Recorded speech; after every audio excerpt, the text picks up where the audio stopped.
I moved in with Tom, but chaos unfolded. Theft, abuse, and manipulative games. I called the cops, left with nothing but heartbreak. Hello, everyone. I want to express my apologies upfront for not having the best grammar skills. Back in 2019, I believed I had found the love of my life. I was 17 and he was 19. At that time, I was employed full-time at a restaurant near where I lived, just behind Jace's house. I met a man named Tom, who gave me his phone number. I was familiar with Tom through mutual friends, so I decided to call him and visit his home to spend time together. At that point, I had just moved out of Jace's house and back into my father's unkempt and unsuitable residence. That's a story for another day. We had an immediate connection, and it was safe to say we were practically inseparable when we weren't working. I held 2 jobs while he had one, which proved convenient since he drove me to work. My dog had given birth to puppies, and I was eager to remove her from my father's home because he had male dogs and she was not spayed. We rented an apartment together, and while I provided the entire down payment, we split the bills monthly except for around 4 months when he required help covering his share. The rent was $750 a month, which seemed manageable enough at $375 per person. Life had its flaws, but the first few months together were delightful. We even kept one of the puppies. At one point, he moved in his sister, who had a troubling history with drugs, alongside her child's father because we had extra space and the saying goes, family helps family. Unfortunately, that decision backfired and I came home one day to find the house in disarray. Both flat-screen TVs were missing, along with $100 in cash, and she never returned, quickly finding herself back in jail shortly afterward. After her, he invited over a friend I didn't know was also dealing with substance abuse issues. As a result, money consistently disappeared from my wallet, and one night, I awoke to what sounded like crying. When I investigated, I discovered a naked, bloodied man unconscious and gasping for breath. Thankfully, I called the police, who managed to save him. I want to clarify that I do not partake in drugs and prefer to avoid such environments entirely. Being this was my second relationship at such a young age, I wasn't sure how to navigate the situation or if it was even justified. I worked directly in front of my ex-boyfriend's house, Jace, who wasn't truly my ex but more of a casual acquaintance. He was 4 years older than me and had no intention of committing.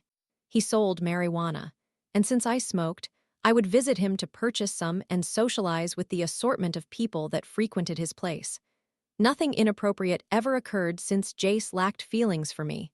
The point is, I would buy marijuana and spend around 10 to 20 minutes at his house smoking some days.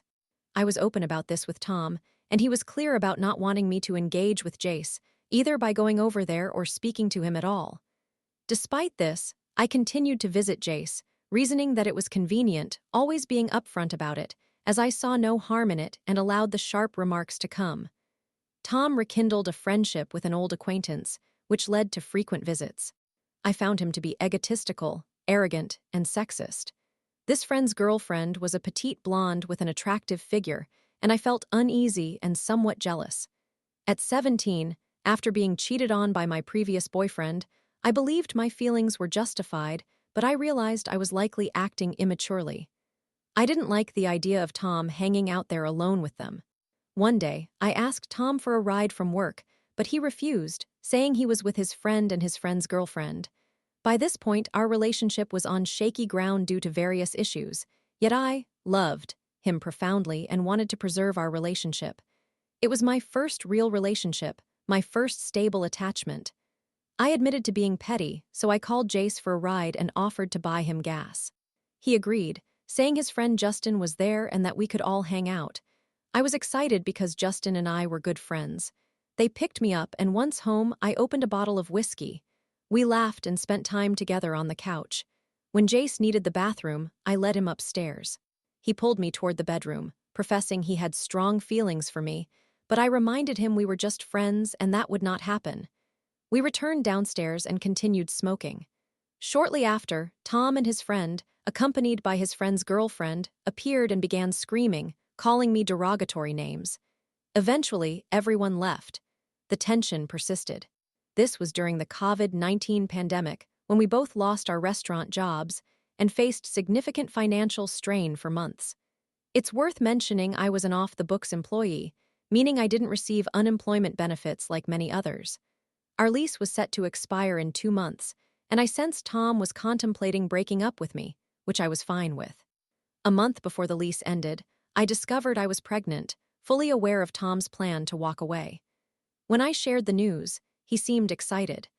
After receiving his substantial unemployment check, he notified me on moving day that he had nowhere to go and could not recommend moving back into his mother's 6-bedroom home. His mother has notorious problems with alcohol and is unemployed, so he opted to stay with a different friend instead. He dumped my belongings at my father's house in trash bags, throwing them into the driveway and saying he wanted nothing to do with me, accusing me of being promiscuous and telling me to keep Jace's baby. I ran to his car while he was carelessly tossing my things around and, in a fit of rage, pushed him, crying and asking why he was being this way. I was overwhelmed with emotions and uncertain about how to respond. I remember distinctly the day I found myself at my dad's house, sobbing in the driveway for an hour until he finally came outside, where I had to tell him I was pregnant at 18. Tom then punched me in the face, causing my lip to bleed. I started screaming and he sped away. I was alone, without friends or support except for my father. My mother had isolated me from a young age.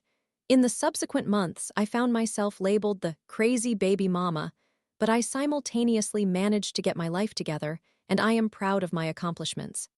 Knowing he would likely abandon me, I transferred $600 from his account to myself before leaving, which paled in comparison to the assistance I've given him. I was completely broke, without a car, a license, or a job. Thankfully, restaurants reopened, and I received a $1,200 stimulus check that nearly saved my life. I used that money to purchase a 2001 Honda Civic from my father and pay for my driver's testing fees. It wasn't pretty and topped out at 50 mph due to transmission problems, but it got me where I needed to be. One day, I was driving to the local pool with a couple of blunts rolled in my car for some relaxation when I spotted an overweight girl about my age. I stopped and backed up, rolling down my window to ask if she smoked marijuana. When she replied in the affirmative, I invited her to join me. We became somewhat friends, as she lived just a couple of streets away from my home, and I was emotionally vulnerable, just wanting companionship. For a while, she would ask for rides and weed, but ultimately, she took my baby father's Snapchat from my phone and had sex with him multiple times. I even drove her to 4 different guys' houses in one day, making it clear she was promiscuous. I never expected her to act this way, but people can be unpredictable. Since then, I have not made any new friendships. Regardless, I continually reached out to Tom to assess whether he was interested in rekindling our relationship or having sexual interactions in my car. Sometimes, he accepted the sexual propositions, but I primarily sought his company. Tom told me he needed to save up $20,000 by the time our baby was born, asserting that I was just getting in the way. He had $0 when I gave birth. I eventually landed a really great job. I walked into my first restaurant for a walk-in tryout day, but I ended up failing due to morning sickness, which forced me into the bathroom, and they sent me home. However, instead of returning home, I walked up the road to submit more applications, as going home wouldn't improve my situation. At the next place I tried, they hired me on the spot. I loved that job. There was a blind piano player who would play on weekends, and the theme was reminiscent of Alice in Wonderland. I resembled Alice and would often dance around the cafe as the piano man played. During my year there, I met many kind-hearted people, truly beautiful souls. My earnings ranged between $800 and $5,000 from Friday to Sunday for working 30 to 36 hours a week. I cherished it, but the downside was my baby father worked directly across the street, almost like a scene from a bad film. I could see him sometimes taking smoke breaks while I served customers on the patio. I would retreat to the back, sobbing while preparing salads, convincing myself things would be okay. About a month after starting that job, I found a 1-bedroom house for $800 per month, which seemed doable since my father's house was a disaster. I went ahead and rented it. Gratefully, I also found additional jobs for Monday through Thursday since I was incredibly depressed and crying daily. This filled nearly every hour that wasn't meant for sleep. Tom would occasionally come by to mess with my mind and emotions, but he never stayed more than 2 nights in a row. At that time, I had 2 dogs that I didn't know were pregnant. They were at my dad's house, and one day I returned to find puppies, and the very next day, the other dog gave birth 16 puppies in total from 2 litters, while I was myself 5 months along. I managed all of this terribly, with no assistance whatsoever, but that's another story. I was so exhausted that 2 months after moving in, I crashed my car just 2 minutes away from home after falling asleep following a week of double shifts. I awoke to find Tom, who lived nearby, telling me his friend would be offended if he assisted me, as he painted me as a piece of garbage in his eyes. He blocked me. I cried and exited my car in despair. Fast forward to when I was 8 months pregnant, at which point he declared he was finally ready to support me and wanted to be present in the delivery room. Life remained tumultuous. He had been physical towards me at times, but I loved him and desired to stay with him. I visited my friend Jace on December 10, 2020, with my due date set for January 18, 2021. Upon my return home, he was drunk, claiming he had installed a tracker on my car and accused me of dishonesty about my whereabouts. Even though I knew he would become upset, and considering Jace had a girlfriend at the time, I still found myself out late with him while being 9 months pregnant. He ended up pushing me into the fridge and went to bed after the chaos subsided. Experiencing terrible stomach pains, I realized I wouldn't be able to rest and attempted to wake him, but he wouldn't budge. When I tried to start my car, I discovered the battery was dead. In a panic, I rushed inside to grab his keys and took his car to drive myself to the hospital. I found his phone on the seat and grabbed it, intending to take it to him in case I needed him. The phone was unlocked and revealed explicit content, leading me to scream and demand he leave my home. I was in labor and didn't care if he was drunk. I threatened to call an ambulance and the police if he didn't assist me. He drove me to the hospital, where they informed me I was in labor, and I felt frightened. He quietly pleaded with me not to say anything to anyone. Since it was during COVID, he was forbidden from leaving the delivery room, and he harassed me throughout the entire process to the point where I wanted him to exit several times, but he would change his tone and beg me to stay. All I wanted was tranquility. Our baby was born prematurely, but healthy and has continued to bring joy. For the following 2 years, Tom offered little assistance, except during the first 6 months. In those early months, he moved in his friend and the friend's girlfriend, who had a curvy figure, into my house rent-free. I had thought it would only be for a few weeks, as he'd initially stated, but it turned out to be 4 months. I informed them in December that the heating bills had increased and requested they pay the balance. They deemed that unreasonable and decided to vacate, which was a significant gain for me, as I was cramped in the small room in my home while they occupied the larger living room for free, and I covered all the bills. It's crucial to mention that Tom's friend is not a true friend. He consistently exploits Tom financially. He was offered $1,000 for a paint job that was supposed to take 3 days, but ended up paying Tom only $100 for those 3 days. The friend compensated his girlfriend the agreed $500 while keeping the rest for himself. As I paid for everything, I found this ridiculous, and Tom needed to stand up for himself, but he never did and probably never will. Fortunately, they moved out, leaving behind a mess and didn't even express gratitude. Tom briefly returned to live with me, but then tragically, his stepfather passed away. His mother had spent a month in jail for having threatened her daughter, who lives with her and is a rampant alcoholic, frequently creating chaos. Tom's sisters, aged 16 to 20, lived at home but refused to tend to their stepfather, and Tom silently resented me for not being by his side caring for him when he passed. He stayed at his mother's house afterward to help with arrangements, which meant he was effectively just there for support without contributing financially. For 2 years, I single-handedly supported my son and filed for child support in 2022 after Tom had failed to contribute for a year.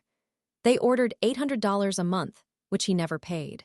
Additionally, I sought a protection from abuse order for extra security. Tom had been arrested in 2022 due to drug-related issues and theft of a firearm. I called the police when he threatened me with a gun, claiming he was going to kill me. Although I believed he wouldn't genuinely harm me, I felt compelled to report it. I did not realize it was considered a felony. My panic at the moment led to unfortunate consequences. I never attended the court hearing, resulting in its dismissal. His mother subsequently reported him to the police, and at that moment, he was on meth, admitting to the police that he had stolen a gun, leading to charges he could not escape. He spent 7 months in jail. Each week, I deposited at least $70 onto his jail account, managing everything else outside. My goal was for Thomas to know his father. During this time, I began an affair with my ex, Jace, and we resumed sexual relations while Tom was incarcerated, as I feared Tom would not change. Since Tom was on drugs and difficult to communicate with prior to his arrest, I focused on my own life. Regardless, I continued to put money in his account and professed my love for him, knowing he had to work things out upon his release. He pleaded with me to become his home plan so he could be released, stating that his friends had moved away and his mother refused to let him stay with her. Ultimately, I hesitantly agreed. The night before he returned home, I confessed my recent encounters with Jace. I made it clear that if he planned to move back in, it would be a co-parenting arrangement. He claimed his heart shattered and insisted he wanted to do well for himself, me, and our son, stating that was the sole reason for wanting to come home. Eventually, he moved back into my house, found employment, and earned decent wages for about 2 months. However, he refused to care for our son when I needed him, despite my earning double his income and covering all the expenses independently. I lost my job because I repeatedly relied on him to babysit, which was problematic as my childcare option was 45 minutes away from my house, and then another 30 minutes to work. Everything was meticulously calculated. I had cherished that job for 3 years, enjoying it as it was located at a water park where I often took my son for free. Shortly after, he suddenly started to earn less, though I had no idea where his money was going, and he subsequently lost his job. My lease expired, and I lacked the finances to relocate. Consequently, I moved into my mother's house, where Tom accompanied me under the pretense of helping her with renovations. No rent was required, but it quickly became problematic as he continually berated me, expressing his disdain and even wishing for my demise. I believed it was essential for him and Thomas to engage in social interactions as father and son, and while Tom was indeed good with Thomas during playtime, his toxic demeanor was distressing. Tom worked tirelessly, often over 12 hours a day, yet never brought home any money. He would always claim that one more job would yield payment. I funded every single expense: his cigarettes, food, clothing, marijuana, and even the gas for his boss's car for work-related travel. As a Christmas gift, I even bought him a $1,400 complete tool set to assist him in starting his own business, only to learn later that he was on meth. Faced with uncertainty about my future, especially as I was expecting a substantial tax return of $10,000 in February, I was unsure whether to look for my place or to consider finding one with Thomas. Tom guilt tripped me, claiming he would be homeless if I left him since he couldn't return to his mother's house. I felt guilty for even contemplating such an action. Additionally, I arranged for Tom's back child support of $19,997 to be processed in January 2024 to prevent him from going to jail, as he was on probation and hadn't paid anything. We discovered a rental for $1,350 a month. Since I had been paying $800 previously, this seemed reasonable because we could split the rent. The current market for 3-bedroom places in our area ranged from $1,600 to $2,500, making this a rare find. After months of searching, I was thrilled. When we arrived, Tom immediately connected with the landlord, who needed a handyman. Within 15 minutes, Tom told the landlord he would paint the house and work for him, negating the need to hire an additional team. I provided Tom with the money to sign the lease for $4,050, and we moved in without issues. However, in the first 3 months, I ended up paying for the entire rent as Tom couldn't meet his obligation, contributing only $200 each month for work he completed for the landlord. Consistent arguments ensued, with Tom dismissing me as lazy and a good-for-nothing. He returned home late every night, leading me to check his email location and discover he was visiting places he had never mentioned. Given our past, I found it hard to trust him. He began being physically aggressive again in front of my son, who was 3 at the time. I could only cry in pain and heartbreak.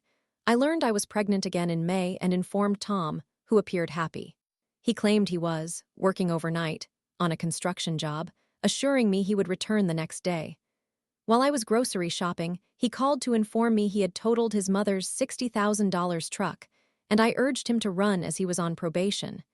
He did escape, but all his tools were taken from the back of the truck that I had purchased. That night, I became upset about the rent money since it was due on the 29th, and he assured me he would have his portion ready on time. We ultimately argued, reaching a boiling point. He threw a chair at me, hitting my son in the head. Afterward, I wept for hours with my son in my arms. He quickly apologized and left for a time but returned an hour later. The following days were filled with conflicts as he needed me to transport him everywhere. I needed to go to work, but he insisted he had a job at 6 a.m. and would figure it all out. I told him if he didn't care for Thomas, he wouldn't have a place to stay. When his friend arrived to pick him up, he yelled slurs at me, insisting he would take Thomas with him to his roofing job without my consent.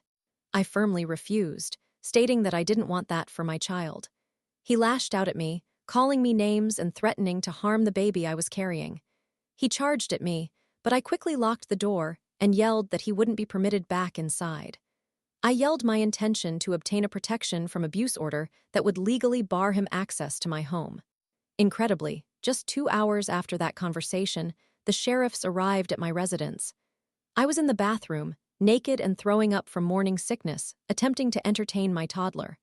I hastily got dressed and ran downstairs, expecting Tom was getting arrested yet again. However, he had preemptively filed protection from abuse papers against me, labeling me as emotionally abusive.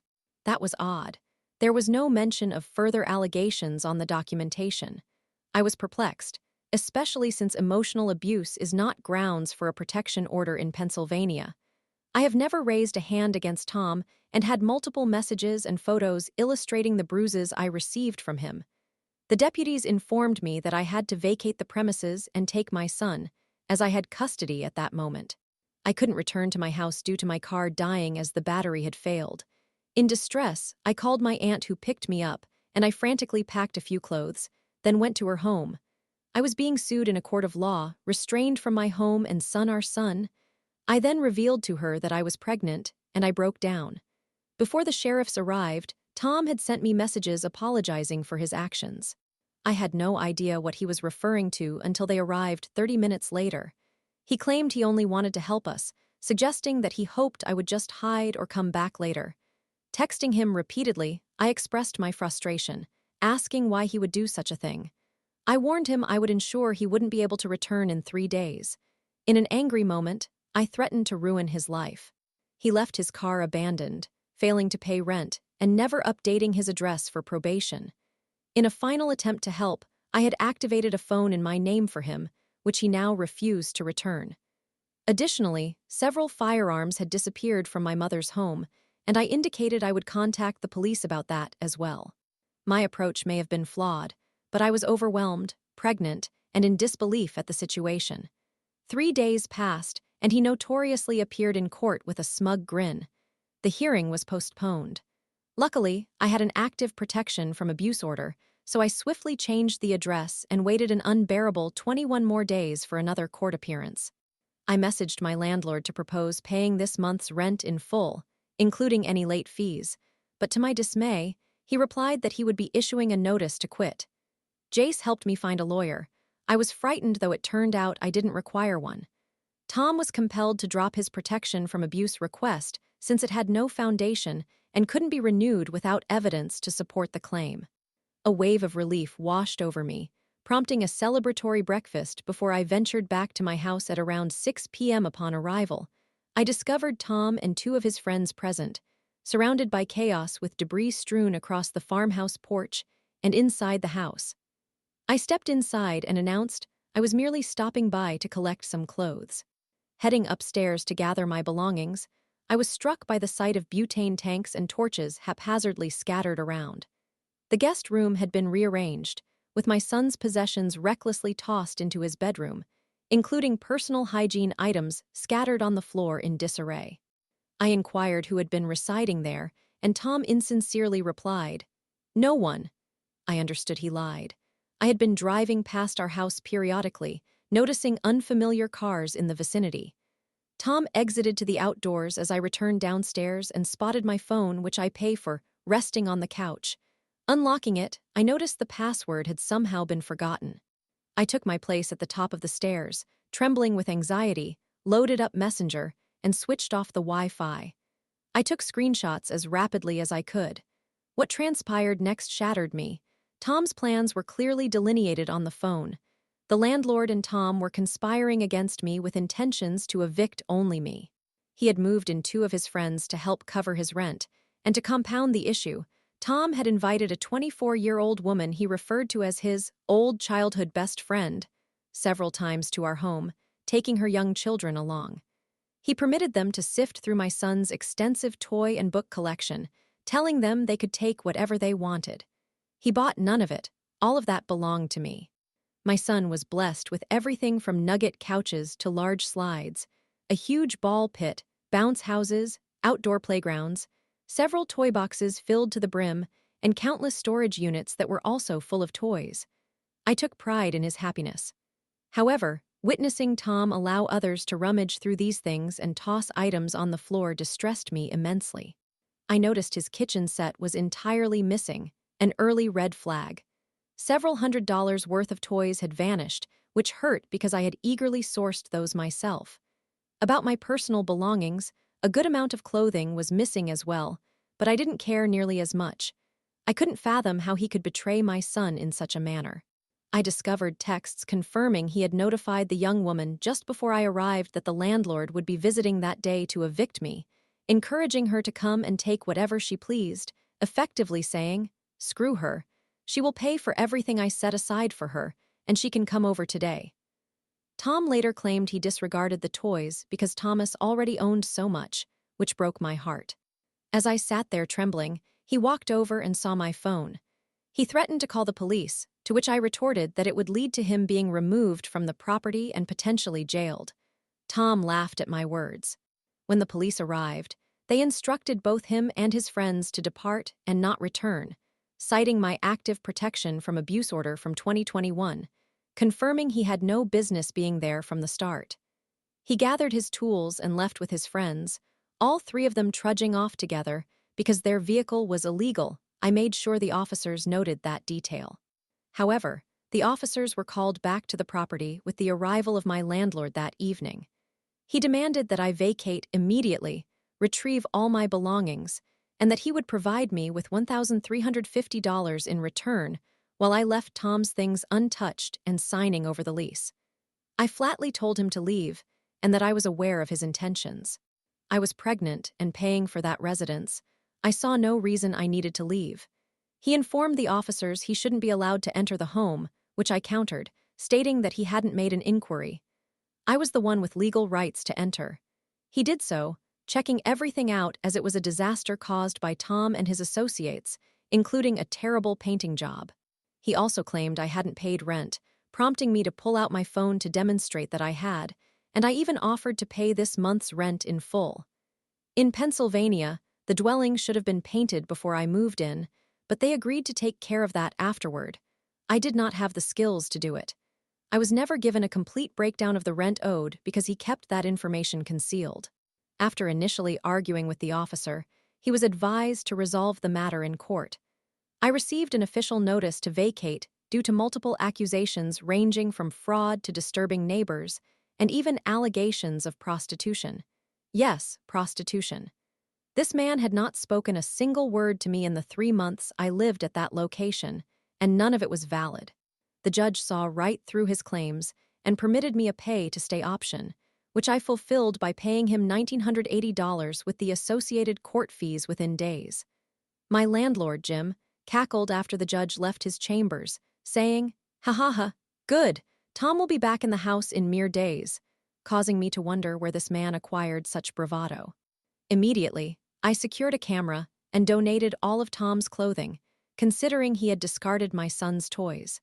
My landlord was not done, however. He filed a report with Child Protective Services and initiated numerous police reports that led nowhere. He even brought Tom's sister to court as his witness, someone I hadn't seen in over a year. I held a notarized document from Tom, asserting that he did not wish to be on the lease, which is illegal. Due to fears regarding both my landlord and the speculated individuals privy to my home's layout, I never stayed overnight there. I paid rent for June, July, and August.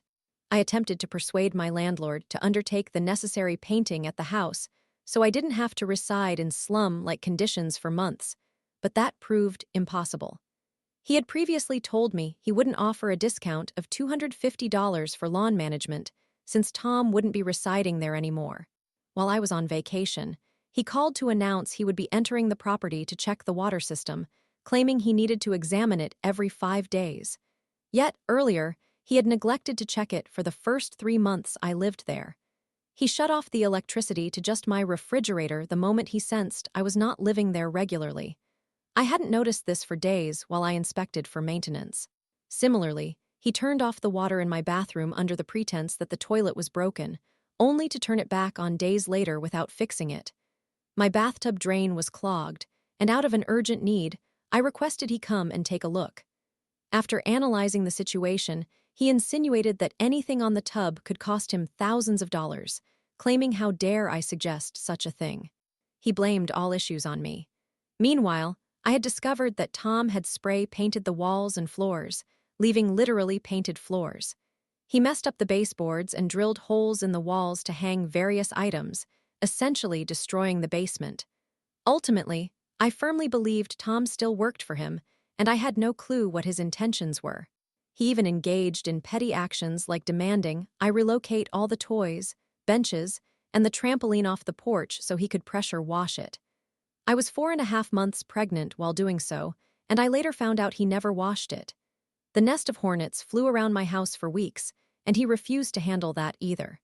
Eventually, I came to terms with the reality that this situation was not worth the stress.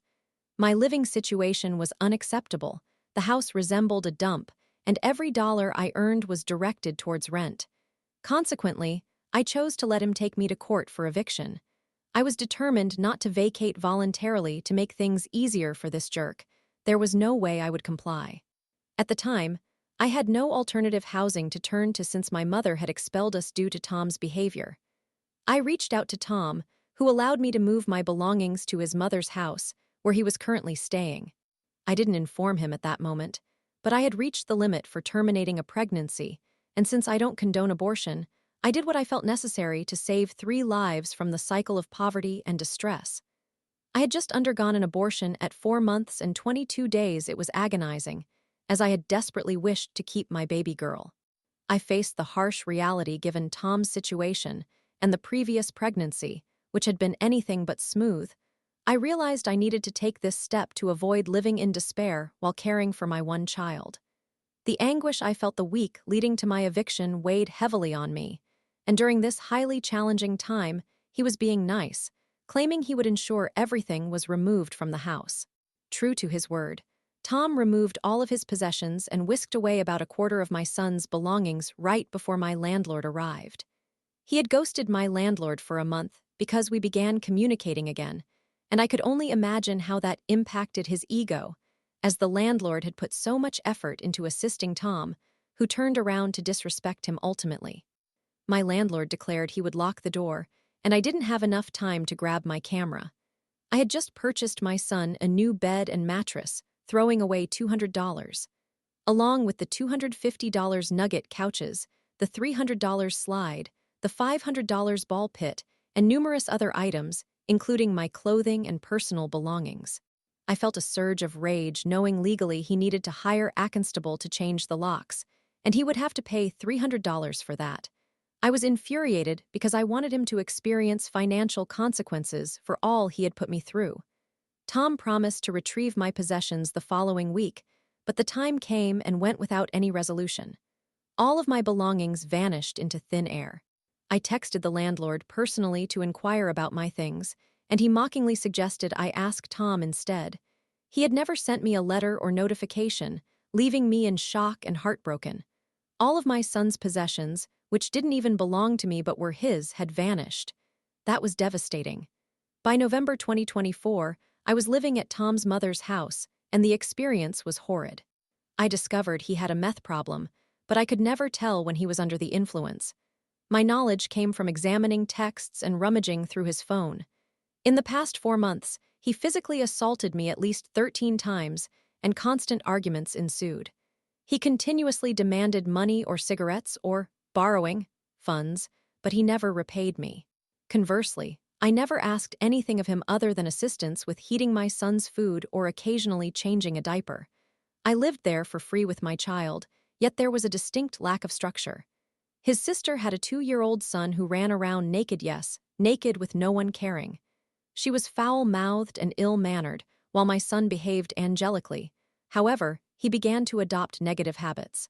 The previous year had been overwhelmingly difficult for him as he adjusted to living in numerous different homes, which made me feel terrible. He consistently asked to return to Mommy's house and referenced his Paw Patrol bed. We resided together in a basement-style living room, which hampered my disciplinary efforts due to the absence of separate walls. Recently, Tom embarked on a supposed work trip and brought his drug dealer along. It was not a work trip. I figured this out after he acquired a new phone, and I managed to obtain his old one, discovering everything still logged in. He had no idea until he left, and when I confronted him about lying, I felt reinforced in knowing the truth. Tom claimed he would depart the next day for this work trip in a different state as he could earn $1,000. Meanwhile, I had been driving him to a job located merely 15 minutes away, from which he had been supposed to earn $1,000 upon completion. I questioned what would happen regarding those funds, and he replied that the guy was busy moving things around, implying it would be available again next week. Last week, he broke his phone and insisted he didn't have anyone's contact numbers, claiming to have created a new account on Facebook. He brought up this travel job only last month when, today, he infers he is set to leave tomorrow. I wondered how he could possess that number from the past month after supposedly breaking his phone. It became clear it was for his drug connections. I rummaged through his phone to confirm my suspicions. He earnestly gazed at me, insisting it had nothing to do with drugs. Additionally, the individual I had been driving him to work for had sent him messages inquiring why he had ghosted and reacted to his absence on that day. As I approach the reality that I will not have anywhere to take my son while he is away, I am beginning to realize that remaining in this environment will not lead to a better future for either of us. I recently re-engaged with my mother, who, having just lost her wealthy husband, is left with a rental property she sold for $210,000. She lives only 5 minutes from me and is still residing in that property. Though she is quite eccentric, and we have never had a harmonious relationship, it is apparent we possess quite similar traits. She has a tendency to manipulate people. She has been diagnosed with a mixed personality disorder. Her house is brimming with junk and bursting with plans of what she could do with her newfound fortune. I'm contemplating whether I should bridge the gap and reconnect with her. I crave peace and happiness in my life, and I find myself in a challenging situation. I genuinely desire stability for my son, yet I no longer believe Tom can provide that. My feelings toward him are becoming increasingly resentful. Reviewing his messages today only confirmed the sentiment that I remain insignificant to him. He seems to use me only to maintain access to see our son. Additionally, his sister swindled $210 from me while she was living with her mother, and I certainly won't be seeing that money again. We both recognize he does not genuinely care for our son. He is merely invested in keeping me nearby. What constructive steps should I take to address this turmoil I have faced over the past 4 years? Any insights regarding my story would also be appreciated, as I often feel like the villain, although I know I cannot be. What can I do to improve my life? Thank you.